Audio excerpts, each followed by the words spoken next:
माझे नाव नैतिक चंद्रशेखर रेड्डी. मी इयत्ता चौथीत शिकत आहे. माझ्या पुस्तकाचे नाव आहे मुंगी आणि कबूतर. एक मुंगी एका जंगलात एक कबूतर आणि मुंगी राहायचे. एका दिवशी मुंगीला खूप तहान लागली.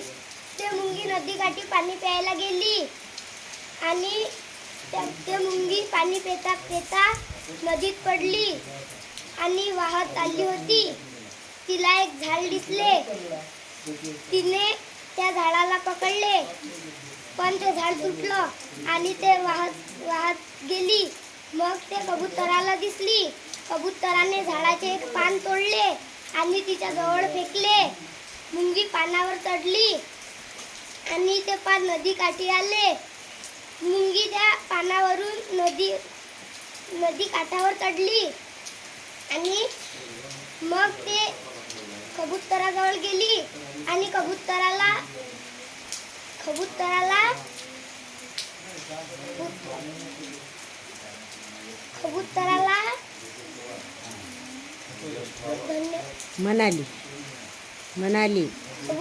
म्हणाली की तू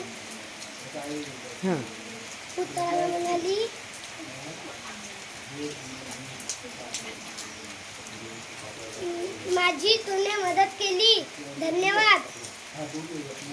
आणि मग त्या जंगलात एक शिकारी आला आणि तो जंगलात फिरत होता. तर त्या शिकाऱ्याला ते कबूतर दिसले आणि त्या शिकारीने त्याची बंदूक काढून त्या कबुतरावर निशाणा लावला आणि मग मुंगीला तो शिकारी दिसला. मग मुंगी गेली त्या शिकाऱ्याजवळ आणि त्याच्या पायाला चाव घेतली आणि त्याचा निशाणा चुकला आणि ते कबूतर उडालं. मग त्या कबुतरांना पण मुंगीचे धन्यवाद मानले. त्या गोष्टीवरून असा बोध होतो की